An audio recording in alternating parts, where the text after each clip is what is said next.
Assalamu alaikum everyone, welcome to Learners Academy. I am Fiza Tahir and today we have our lecture 7, that is Piaget theory of cognitive development. So जिस as range की इसने बात की हुई है उसमें 7 to 11 years के हम देखेंगे, ठीक है. That is the period of middle childhood. इसमें इसने 3 इम्पॉर्टेंट कॉग्निटिव डेवलपमेंट्स बताई हैं जो कि मिडिल एज के बच्चों में हो रही होती हैं, ठीक है. That is number 1 is conservation और law of conservation, operational thinking, and third one is adherence to logic and reason. अब लॉ ऑफ कंजर्वेशन को सबसे पहले देख लेते हैं, ठीक है. ये एक ऐसा प्रिंसिपल है जो कि बताता है कि आपका एक ऑब्जेक्ट है, ठीक है, उसकी प्रॉपर्टीज सेम रहेंगी अगर आपने उसकी शेप या फिजिकल अरेंजमेंट अगर चेंज कर दी है, ठीक है. मैं इसकी आपको एक एग्जांपल से आपको एक्सप्लेन करती हूँ. जैसे आपके पास एक बड़ा गिलास है, ठीक है, और एक छोटा गिलास है. दोनों में जूस की जो क्वांटिटी है वो बिल्कुल सेम है, ठीक है. लेकिन अब छोटे गिलास में उसको ज़्यादा लगेगा. बच्चे की बात करें, ठीक है, बच्चे के सामने आपने दो रख दिए ऑप्शंस, ठीक है. क्या या वो छोटा गिलास चूज़ करेगा या बड़ा गिलास चूज़ करेगा. वो देखेगा कि बड़े गिलास में तो थोड़ा कम है जूस और छोटे गिलास में ज़्यादा है, तो वो छोटे गिलास को प्रेफर करेगा. वो ये चीज़ समझ ही नहीं पाएगा कि उसके सामने ही वो चीज़ डाली गई है और दोनों में सेम है, ठीक है. उसको क्वांटिटी छोटे गिलास में ज़्यादा लगेगी और बड़े में कम लगेगी. तो that is your law of conservation. Then we have the concept of operational thinking. इसमें बच्चे जो है ना वो लॉजिक्स देखना शुरू कर देते हैं चीज़ों में, ठीक है. मेंटल एक्टिविटीज़ उनकी थोड़ी स्ट्रांग होना शुरू हो जाती हैं. उनकी जो थिंकिंग पैटर्न्स हैं ना वो भी थोड़े चेंज हो जाते हैं इस स्टेज पे आकर, ठीक है. They can understand the game of numbers, ठीक है. ये कॉन्सेप्ट्स को समझना शुरू कर देते हैं. टाइम और स्पेस का जो कॉन्सेप्ट है उसमें भी ये डिफ्रेंशिएट डिस्टिंग्विश करने लग जाते हैं, ठीक है. फैंटेसी और रियलिटी क्या है वो भी समझना शुरू कर देते हैं. और इस स्टेज में आकर दूसरों के पॉइंट ऑफ व्यूज़ को भी थोड़ा सा अंडरस्टैंड करना शुरू कर देते हैं, ठीक है. Then we have adherence to logic and reasoning. इस स्टेज में आके इनकी जो लॉजिक्स हैं ना वो थोड़ी स्ट्रांग हो जाती हैं, ठीक है. जैसे इनको ये समझ में आ जाती है कि दो चीज़ों को ऐड करके एक तीसरा एक कॉम्पोनेंट बन जाएगा, ठीक है. जैसे 3+4 इज इक्वल्स टू 7. फिर रिवर्सिबिलिटी का कॉन्सेप्ट है इसी में, ठीक है. इसमें इनको ये समझ में आ जाता है कि अगर इन्होंने 3+4 इज इक्वल टू 7 किया है तो 7 में से अगर ये 4 को सब्ट्रैक्ट करेंगे तो उसमें से 3 बचेगा. मतलब ये कॉन्सेप्ट समझ में आने लग जाता है. इसी तरह एसोसिएटिवली में ये है कि इन्होंने अगर 3+4+7 किया है तो अगर इसको जो इसका आंसर आएगा वो अगर इन डिजिट्स को अगर हम आगे पीछे करके लिख देंगे, जैसे 7+4+3 करेंगे तो भी वही आंसर आएगा जो कि 3+4+7 से आ रहा था, ठीक है. फिर इनको ये चीज़ भी समझ में आ जाती है कि अगर आप कुछ चीज़ें ऐसी भी होती हैं कि अगर आप उसमें कुछ ऐड कर दो तो वो बिल्कुल वैसा का वैसा ही रहेगा. जैसे 4 में आप 0 ऐड करो या 5 को 0 के साथ मल्टीप्लाई करो, ठीक है. तो 5 को 0 के साथ मल्टीप्लाई किया तो that is 0, but 4+0 is equals to 4. तो ये चीज़ें जो मेंटल मैथ्स हैं इनके थोड़ा सा स्ट्रांग हो जाता है, ठीक, शार्प हो जाते हैं इसमें ये लोग. अब मिडल चाइल्डहुड जो है ना, ठीक है, ये एक टाइम पीरियड ऐसा है जिसमें आपकी जो मेमोरी है ना वो बहुत शार्प होने लग जाती है, ठीक है. आप इजीली रिकॉल कर लेते हो अपनी लॉन्ग टर्म मेमोरी को. इसी तरह जो इमीडिएट मेमोरी है ना वो भी इंक्रीज़ होने लग जाती है इन मिडल चाइल्डहुड, ठीक है. इमीडिएट मेमोरी मतलब अब मैंने अब एक बच्चे को जो कि 10 ईयर्स का बच्चा है उसको मैंने 7-8 डिजिट्स बता दिए, ठीक है. मैंने इसको अपने बोलने के बाद ही मैंने कहा कि रिकॉल करो अब उन्हें, तो वो ठीक से रिकॉल कर पाएगा. अगर मैं 5 या 6 ईयर्स के बच्चे को कहूँगी तो उसको या तो सिर्फ 2-3 डिजिट्स याद होंगे, ठीक है. 6 या 7 ईयर्स के बच्चे को कहूँगी तो उसको भी मुश्किल से 5 डिजिट्स याद होंगे. तो अगर 10 ईयर्स के बच्चे को मैं कहूँगी तो देयर आर चांसेस कि वो पूरे उन डिजिट्स को रिकॉल करके बता देगा, ठीक है. अब 4 इम्पॉर्टेंट कॉन्सेप्ट्स की बात की हुई है इधर, ठीक है. एक form concept, number concept, time concept and death concept, ठीक है. तो इनको 1 बाय 1 करके हम देख लेते हैं. फॉर्म कॉन्सेप्ट में ये होता है कि आप का जो कॉन्सेप्ट है ना about size and form of things, ठीक है, या कॉन्सेप्ट्स, ठीक है. इसमें और आपने उन कॉन्सेप्ट्स को किस तरह से अपने एनवायरनमेंट के साथ रिलेट करने हैं, ठीक है. तो ये मिडिल एज में ही आकर आपका ये जो प्रोसेस है थोड़ा सा रैपिड हो जाता है कि आप कॉन्सेप्ट्स को ईजीली आप पिकअप करना शुरू कर देते हो. अब जो ओल्डर बच्चे हैं ना, ठीक है, वो ज़्यादा जल्दी से इन चीज़ों को पिकअप करना शुरू कर देते हैं as compare to younger children. Number concept में ये है कि अगर आप एक 10 साल का बच्चा है या 8 साल का बच्चा है तो वो इजीली सब्ट्रैक्ट, ऐड, मल्टीप्लिकेशन या डिवीजन कर पाएगा, ठीक है, या सिंपल फ्रैक्शन को सॉल्व कर पाएगा। अगर वही चीज़ मैं 6 साल के बच्चे को कहूँगी या 5 साल के बच्चे को कहूँगी तो उसको थोड़ी सी डिफ़िकल्टीज होंगी। इस एज में बच्चों को ये भी समझ में आने लग जाती है कि अब अगर बोला जा रहा है फ्यू रुपीज़ सेवरल कॉइन्स या सम मनी, ठीक है, तो इनके दरमियान में क्या डिफरेंसेस हैं वो भी बच्चों को समझ में आने लग जाती हैं। Then we have time concept. इसमें इनको सिर्फ घड़ियों वाले टाइम से रिलेटेड इनको इन्फॉर्मेशन नहीं मिलती, वो भी चीज़ ये लर्न कर लेते हैं। हिस्टोरिकल टाइम का कॉन्सेप्ट भी इनको समझ में आने लग जाता है, ठीक है। अपने पास्ट, प्रेजेंट और फ्यूचर में भी ये डिफ्रेंशिएट कर सकते हैं, इनको समझ में आ जाती है कि पास्ट, प्रेजेंट और फ्यूचर क्या है, ठीक है। Then we have death concept. अब डेथ एक ऐसा फिनोमिना है कि कभी कभी हम बड़ों को भी अगर देखें तो उनको ये समझ में नहीं आ रहा होता, ठीक है। लोग कंफ्यूज हो जाते हैं डेथ को लेकर, या तो फिर परेशान हो जाते हैं डेथ को लेकर, फिनोमिना को समझने की कोशिश नहीं करते, उसके कॉन्सेप्ट को लेने की कोशिश नहीं करते, ठीक है। तो बच्चों को भी ये कॉन्सेप्ट देना एक बहुत मुश्किल बात होती है। अब 7-8 साल का जो बच्चा है उसको थोड़ी सी इस कॉन्सेप्ट की समझ में आने लग जाती है, अगर उसको ठीक से नर्चर किया जाए, उसको बताया जाए इस कॉन्सेप्ट के बारे में। अब इस यही वो एज होती है जिसमें मोरल्स का भी बच्चों को पता चलना शुरू हो जाता है कि क्या राइट है इनके लिए, क्या रॉन्ग है, ठीक है। ये चीज़ कॉन्सेप्ट भी अगर पेरेंट्स बताते हैं तो ये डिफ्रेंशिएट करने लग जाते हैं बच्चे। अब मोरल डेवलपमेंट की थेरीज जो हैं वो जीन पियाजे, ठीक है, कोलबर्ग और सलमान ने अपनी अपनी दी हुई हैं, ठीक है। उनको हम वन बाय वन करके देख लेते हैं। सबसे पहले है जीन पियाजे की थेरी। अकॉर्डिंग टू जीन पियाजे आपकी जो मोरल डेवलपमेंट है ना वो होती है जब पेरेंट्स या सराउंडिंग से बच्चा सीखता है, ठीक है। उसको तब पता चलना शुरू होता है कि उसके लिए क्या ठीक है, क्या गलत है। गलत और ठीक का कॉन्सेप्ट पता ही पेरेंट्स या सराउंडिंग्स या आपके इन्वायरमेंट से पता चलता है आपको। फॉर एग्जांपल आप कुछ गलत काम कर रहे हो, आपने किसी को बुली करने की आपने कोशिश किया, अगर पेरेंट्स ने वहाँ नहीं रोका आपको तो आपका ठीक या गलत का कॉन्सेप्ट ही डेवलप नहीं होगा, ठीक है। जिधर बुली आपने किया उधर ही पेरेंट्स ने एक दो लगा दी या डांट दिया, ठीक है, या प्यार से भी समझा दिया कि ये गलत तुमने किया था, तो बच्चे को समझ में आने लग जाती है कि क्या चीज़ गलत है और क्या ठीक है, कि बुली करना अच्छी बात है या गलत बात है, ठीक है। यहाँ पे कॉन्सेप्ट जो है उसका डेवलप होना स्टार्ट होता है। इस स्टेज में आके ये लोग रूल्स को भी फॉलो थोड़ा बहुत करना शुरू कर देते हैं, इनको समझ में आ जाती है कि इनको कुछ भी करके फॉलो करना है, ठीक है। फिर जस्टिस का जो कॉन्सेप्ट है वो भी कुछ समझ में आ जाता है, और अगर कुछ गलत कर रहे हैं तो उस पर पनिशमेंट मिलेगी, ठीक है, और पनिशमेंट ही मिलनी चाहिए, वो चीज़ इनको समझ में आ जाती है। अब जस्टिस की जो मैं बात कर रही हूँ ये कि अगर आप किसी की आंख तोड़ोगे तो आपकी भी आगे आंख टूटेगी, ठीक है, ये एग्जाम्पल है। या आपने किसी का दांत तोड़ दिया तो उसकी जगह पे आपका दांत ही टूटेगा, ठीक है। आपने किसी को डांट दिया तो आपको भी डांट पड़ेगी, ठीक है। तो ये जस्टिस का जो कॉन्सेप्ट है वो भी इनमें डेवलप होना शुरू हो जाता है। पियाजे ने मोरालिटी की डेवलपमेंट की दो मेजर स्टेजेस बताई हैं, ठीक है। एक है हेट्रोनिमस मोरालिटी, ठीक है, जिसमें जो ये बच्चे होते हैं ना वो बहुत ईगोसेंट्रिक होते हैं, इनको लगता है कि यही सिर्फ ठीक है, इनके लिए दुनिया ब्लैक होती है या तो या बिल्कुल वाइट होती है, ठीक है। ग्रे का जो दिमाग है ना उनमें कॉन्सेप्ट नहीं होता। फॉर एग्जाम्पल इनको लगता है या तो एक चीज़ बिल्कुल ठीक है, ठीक है, या गलत है, या ये, और ये बहुत जल्दी, ये लोग ऑफेंड भी बहुत ज़्यादा जल्दी हो जाते हैं, रूल्स को भी ठीक से फॉलो नहीं कर पाते, ठीक है। इनका जो पनिशमेंट का जो कॉन्सेप्ट है वो भी कोई इतना ठीक नहीं होता। Then we have the other stage that is autonomous morality.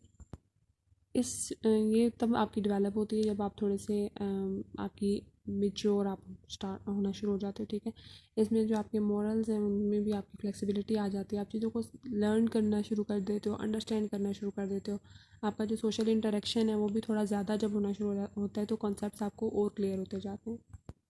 अब बच्चे हैं ना उनको ये चीज़ समझ में नहीं आ रही होती कि उनको लगता है कि जो रूल्स हैं वो कभी भी कोई तोड़ नहीं सकता, ठीक है, लेकिन रूल्स सोसाइटी मिलकर बनाती है। तो ये चीज़ इन लोगों को समझ में आना शुरू हो जाती है जो ऑटोनमस मोरालिटी होती है जिनकी, कि जो रूल्स हैं वो लोग ही बनाते हैं, ठीक है, उन्होंने उनको फॉलो करना है और वही चेंज करते हैं उसे। Then we have Lawrence Kohlberg's theory.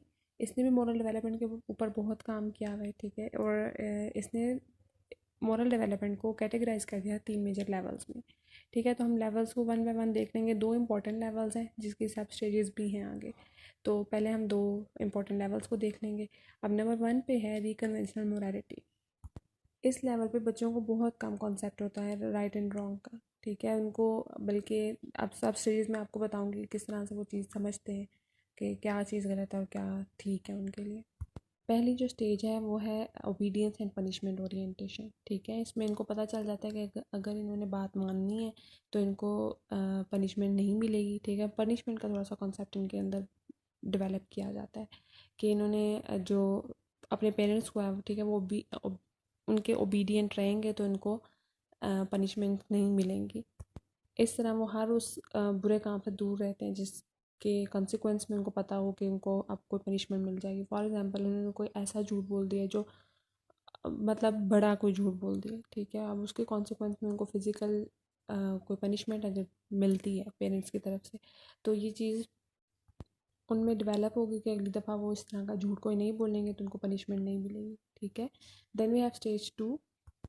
Stage two है नेटिवली ओगिस्टिक ओरिएंटेशन। इसमें यह है कि आप बच्चों को ये कॉन्सेप्ट दिया जाता है कि आप कुछ ठीक काम करोगे, या बच्चे खुद से भी समझने लगते हैं कि अगर अब मैं ठीक काम करूँगा तो मुझे कोई ना कोई रिवॉर्ड मिलेगा। ठीक है, मैंने फर्स्ट पोजीशन मेरी आई है तो मुझे कोई रिवॉर्ड मिलेगा, मेरा बिहेवियर अच्छा था तो मुझे कोई ना कोई रिवॉर्ड मिलेगा। और वो जो ये सब कुछ है ना, वो सिर्फ अपनी नीड्स को सेटिस्फाई करने के लिए नहीं बल्कि दूसरों को भी सेटिस्फाई करने के लिए कि दूसरे लोग खुश भी हों। ठीक है, मैं फर्स्ट आऊँगा, मेरे पेरेंट्स खुश होंगे तो मुझे रिवॉर्ड मिलेगा। अच्छा, लेवल वन की जो एज रेंज है ना, दैट इज़ 4 to 10 ईयर्स। ठीक है, अब लेवल टू पर आ जाते हैं जिसकी जो एज रेंज है that is from 10 to 13 years. और लेवल टू है कन्वेंशनल मोरालिटी। लेवल टू जो है ना, इसमें इनमें ये कॉन्सेप्ट आ जाता है कि इन दूसरों को खुश कैसे करना है। इन्होंने अपने एक्शंस को किस तरह का रखेंगे तो दूसरे इनसे खुश होंगे, दूसरों के स्टैंडर्ड्स को मीट करने की कोशिश करते हैं। ठीक है, उनको ऑब्जर्व करते हैं कि किस बात पे वो खुश होते हैं। बहुत सारी चीज़ें जो हैं, बहुत सारे लोगों के जो स्टैंडर्ड्स हैं उनको वो इंटरनलाइज भी करना शुरू कर देते हैं।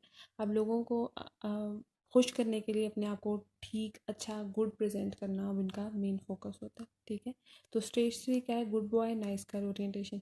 कि इनमें ये चीज़ आ जाती है, कॉन्फॉर्मिटी का कॉन्सेप्ट आ जाता है कि कौन से रूल्स को ये फॉलो करेंगे तो लोग इनको अप्रिशिएट करेंगे, इनकी प्रेज़ करेंगे, अप्रूव, सोशल अप्रूवल वाली जो बात है ना, ठीक है, वो वाला कॉन्सेप्ट इनमें आने लग जाता है। लेवल टू में ही फिर आती है स्टेज फोर। ठीक है, स्टेज फोर क्या है, authority and social order maintaining orientation. इसमें बच्चों में ये कॉन्सेप्ट आ जाता है, ठीक है, कि उन्होंने रूल्स को फॉलो करना है, उनकी ड्यूटीज़ क्या हैं, उन्होंने दूसरों को रिस्पेक्ट कैसे देनी है, ठीक है, हायर अथॉरिटी को फॉलो कैसे करना है, उनको रिस्पेक्ट कैसे देंगे, ठीक है, और सोशल ऑर्डर जो है उसको किस तरह से उन्होंने मेनटेन करना है। ये कोई भी इस तरह का गलत काम नहीं करते जो कि सोशली अप्रूव्ड ना हो। ठीक है, और या फिर जो रूल्स को तोड़ता हो या दूसरों को किसी किस्म का नुकसान पहुंचाए। तो ये जो मोरालिटी की स्टेज है उसको हम लॉ एंड ऑर्डर मोरालिटी भी कहते हैं। सही है, इसमें जो फोकस होता है ना, वो उनका अपने ऊपर होता है कि उन्होंने रूल्स को फॉलो करना है, ओबे करना है उन्हें for their own sake. Level three भी कोलबर्ग ने एक्सप्लेन किया हुआ है, क्योंकि हम मिडिल एज ये चाइल्डहुड हम पढ़ रहे हैं, मिडिल चाइल्डहुड। ठीक है, तो उसमें लेवल थ्री का कोई ख़ास काम नहीं है, तो I am not explaining it. ठीक है, अब हम नेक्स्ट थेरी देख लेते हैं। सलमान ने जो काम किया था ना, वो काम किया था उसने रोल टेकिंग के ऊपर। ठीक है, मोरल डेवलपमेंट को लिंक किया था उसने रोल टेकिंग के साथ। फिर इसने कुछ स्टेजेस बता दी थी जो कि 0 to 4 5 स्टेजेस हैं टोटल, जिनको थोड़ा सा ब्रीफली समराइज़ किया हुआ है। ठीक है, स्टेज ज़ीरो जो है that is from 4 to 6 years. ये एज की बात कर रही हूँ। ठीक है, इसमें जो बच्चे हैं वो बहुत ईगोसेंट्रिक होते हैं। ठीक है, जज भी चीज़ों को जज और जो सोच रहे होते हैं वो भी ईगोसेंट्रिकली देख रहे होते हैं, कि इनको नहीं पता होता कि लोगों के अपने किस बंदे का क्या रोल है और उनके पॉइंट ऑफ व्यूज़ भी डिफरेंट हो सकते हैं। ठीक है, ये चीज़ अज्यूम नहीं कर पाते। Then we have stage one that is from age 6 to 8 years, जिसमें इनको समझ आने लग जाती है कि दूसरे लोगों के जो पॉइंट ऑफ व्यूज़ हैं वो भी डिफरेंट है। इंटरप्रेट जो लोग हैं ना, मतलब दूसरी सिचुएशंस को डिफरेंट तरीके से इंटरप्रेट करते हैं। फिर आपके पास स्टेज टू आ जाती है जिसमें रेसिप्रोकल अवेयरनेस भी इनमें डेवलप होना शुरू हो जाती है। Then we have stage three जो कि एज रेंज है एज 10 to 12 ईयर्स, जिसमें ये रिलेशनशिप्स से बाहर आकर एक थर्ड पार्टी का भी पॉइंट ऑफ व्यू को समझने लग जाते हैं कि अगर एक डिस्प्यूट है फॉर एग्जांपल कोई फैमिली में, ठीक है, तो उसको थर्ड पार्टी जो है, जो आउटसाइड ऑफ द फैमिली है, वो इस चीज़ को कैसे देखेगा। तो ये चीज़ भी इनमें डेवलप होना शुरू हो जाती है। अब मिडिल चाइल्डहुड में और फैमिली लाइफ की जो बॉन्डिंग है उसके बारे में थोड़ा सा डिस्कस किया हुआ है कि मिडिल चाइल्डहुड में अब जो बच्चे हैं ना वो थोड़े कम डिपेंडेंट हो जाते हैं पेरेंट्स पे, मतलब इंडिपेंडेंट होने लग जाते हैं पेरेंट्स से। वो पहले जब छोटे होते थे तो बहुत ज़्यादा डिपेंडेंट होते थे, तो अब इस एज में आके ये इंडिपेंडेंट होना शुरू हो जाते हैं। अब पर्सनैलिटी भी उनकी उसी तरह से शेप हो रही होती है चाइल्डहुड में, ठीक है, मिडिल चाइल्डहुड में। जैसे अब किस तरह की फैमिली से बच्चा आ रहा है स्कूल में, ठीक है, वो अब ये चीज़ें मैटर करना शुरू कर देती हैं। जैसे कुछ टाइम पहले वो एक जॉइंट फैमिली सिस्टम में था तो उसकी पर्सनालिटी कुछ और थी, अब एक न्यूक्लियर फैमिली सिस्टम में वो आ गया तो उसकी पर्सनालिटी कुछ और है, ठीक है। तो ये जो फैमिली सिस्टम है वो भी डिपेंड कर रहा होता है बच्चे की पर्सनालिटी को शेप अप करने में। इसी तरह वो बच्चे जो जिनके पेरेंट्स में डाइवोर्स हो चुकी हुई होती है, सेपरेशन हो चुकी हुई होती है, या जिनके पेरेंट्स में से किसी एक की डेथ हो गई होती है, तो हर चीज़ जो है, हर फैक्टर अपना अपना एक इम्पॉर्टेंट रोल प्ले कर रहा होता है एक बच्चे की पर्सनैलिटी को बनाने में, ठीक है। फैमिली का आपस में रिलेशनशिप कैसा है, पेरेंट्स का कैसा है, सिबलिंग्स का आपस में रिलेशनशिप कैसा है, ये भी एक बच्चे की डेवलपमेंट के लिए बहुत ज़रूरी है। बच्चा स्कूल में किस तरह से रिस्पॉन्ड कर रहा है, ठीक है, एटीट्यूड क्या है उसका टुवर्ड्स स्कूल, ये भी इन्फ्लुएंस कर रहा होता है bye their relationship with family members. अगर कोई खुश फैमिली से आ रहा है जिनका फैमिली जो इन्वायरमेंट है वो बहुत अच्छा है, तो वो जो बच्चे हैं वो बहुत मोटिवेटेड होंगे, बहुत अचीवमेंट उनकी बहुत हाई होती है। वेयर एज जो बच्चे अनहैप्पी फैमिली से आते हैं, जिनकी अनहैप्पी इन्वायरमेंट होता है, ठीक है, रिलेशनशिप्स उनके स्टेबल नहीं होते, तो उनमें थोड़ी सी इश्यूज आते हैं, डिमोटिवेट होते हैं, टेंशन्स बहुत ज़्यादा होती हैं उनकी, परफॉर्म जिस तरह करना चाहिए उस तरह से परफॉर्म नहीं कर पा रहे होते। अब हर चीज़ मैटर कर रही होती है, ठीक है, जैसे आप बर्थ ऑर्डर जो हैं वो भी आपके मैटर करते हैं कि आपकी पर्सनैलिटी कैसी होगी। जैसे एडलर ने आपको बर्थ ऑर्डर्स दिए थे, तो वो अगर आप थोड़ा बहुत जहन में हो तो वो बहुत मैटर करती है वो चीज़ भी। अब पेरेंट्स किस तरह से आपको डील करते हैं फिर, ठीक है, वो भी चीज़ मैटर करती है। अब जैसे फर्स्ट बॉर्न या ओनली चिल्ड्रन जो होते हैं, ठीक है, वो अंडर प्रेशर होते हैं, उनको बहुत ज़्यादा अचीव करना होता है as compare to late born जो बच्चे होते हैं ना, जैसे यंगर वंस जो होते हैं, उनके ऊपर इतना कोई प्रेशर नहीं होता। उस टाइम पे आके पेरेंट्स बिल्कुल छोड़ देते हैं, ठीक है, कि बस ठीक है कुछ कर ले, कुछ ना कुछ कर ले, मतलब ठीक है, उन पे वो उस किस्म का प्रेशर नहीं होता जो कि एल्डर वंस पर होता है। और जो होम ट्रेनिंग होती है ना, पेरेंट्स किस तरह से ट्रेन कर रहे हैं बच्चों को, वही चीज़ आपकी इन्फ्लुएंस कर रही होती है आपकी क्रिएटिविटी और कन्फर्मिटी पर, ठीक है, कि आप डल स्टूडेंट हो या आप एक क्रिएटिव इंडिविजुअल हो, ठीक है, ये चीज़ें आपकी डिपेंड करती हैं आपकी होम ट्रेनिंग के ऊपर। अब जिन पेरेंट्स का रिलेशनशिप आपस में ठीक नहीं होगा, उन बच्चों की परवरिश क्या होगी, ठीक है, वो सब आप लोग एनालाइज कर सकते हो। इसी तरह जिन पेरेंट्स की आपस में डाइवोर्स हो गई है, उन बच्चों की मेंटल हेल्थ क्या होगी वो भी आप लोग इमेजिन कर सकते हैं। पेरेंट्स तो सफ़र करते ही करते हैं, लेकिन बच्चों की जो ज़िंदगी है ना, वो एक अजीब हो जाती है, ठीक है, उनको बहुत सारा सफ़र करना पड़ता है, उनको वो पेन को फील करते हैं, कंफ्यूज्ड रहते हैं, ठीक है, बहुत ज़्यादा कॉन्फिडेंट नहीं होते, एंगर उनमें बहुत ज़्यादा, नफ़रत, डिसअपॉइंटमेंट बहुत ज़्यादा, ठीक है, उनको लगता है कि वो अपनी ज़िंदगी में कुछ अचीव नहीं कर सकते, एक सेंस ऑफ फेलियर उनमें आ जाता है, सेल्फ डाउट आ जाता है, जो सेल्फ इस्टीम वो बहुत कम लो हो जाती है उनकी। इसी तरह अगर पेरेंट्स में से किसी एक की डेथ हो गई तो सोशल एडजस्टमेंट है ना उस बच्चे के लिए वो भी बहुत मुश्किल हो जाती है। अब मेन जो इश्यूज़ की अगर बात की जाए तो इनमें आ जाता है, इस मिडिल चाइल्डहुड में आ जाता है एग्रेशन, ठीक है, एग्रेशन की भी दो टाइप्स होते हैं, एक वर्बल और एक नॉन वर्बल। तो इस एज में आकर आपका जो फिज़िकल एग्रेशन है ना वो थोड़ा सा कम हो जाता है, ठीक है। आप जो इस एज पर अच्छा 7th ईयर में आपका फिज़िकल एग्रेशन थोड़ा कम होता है, जब अगर आप देखो 5th या 6th ईयर में, ठीक है, तो ये फिज़िकल जो एग्रेशन है वो इनमें ज़्यादा होता है। वेयर एज जब बच्चे 7 साल के हो जाते हैं, ठीक है, 7-8 साल के, एक रफ एस्टिमेट है, तो इनमें फिज़िकल एग्रेशन कम, बल्कि आर्गूमेंट्स करना, ठीक है, फजूल बहस करना, नाम बिगाड़ना लोगों के, या अपने डिसएग्रीमेंट शो करना, ये इस तरह के एग्रेशन इनमें ज़्यादा आ जाता है। इस एज में बच्चों में फ़ियर और एंग्जाइटी भी आता है, ठीक है, सोशल स्ट्रेस एक होता है उनके ऊपर कि किस तरह से उन्होंने नॉवल सिचुएशन जो हैं, जिन न्यू सोशल सिचुएशंस हैं, उनमें किस तरह से उन्होंने रिएक्ट करना है, ठीक है, किस तरह से उन्होंने उठना बैठना है, उससे रिलेटेड उनमें भी एक फ़ियर और एक एंग्जाइटी होती है। अब ये इतनी प्रॉब्लमेटिक नहीं होती है, हर बच्चे के साथ ही तकरीबन हो रहा होता है, एक एज आती है ऐसी, लेकिन अगर पेरेंट्स की सपोर्ट और उनकी इंकरेजमेंट हो तो इस चीज़ को ओवरकम किया जा सकता है विद टाइम। अगर सपोर्ट ना हो, ठीक है, इंकरेजमेंट ना हो, तो बच्चों में शाइनेस आ जाएगी। जैसे जैसे इनकी ज़्यादा होती जाती है ना, तो जो बच्चे हैं उनके जो इमेजिनरी फियर्स जो होते हैं ना वो थोड़े कम हो जाते हैं, जबकि रियलिस्टिक फियर्स हैं ना, जैसे किसी किस्म का कोई ख़तरा या बॉडीली इंजरी, ठीक है, उसके जो फियर्स हैं वो उनके थोड़े से ज़्यादा ही एक्सप्रेस करना शुरू कर देते हैं। So that's all from today's lecture. Thank you so much.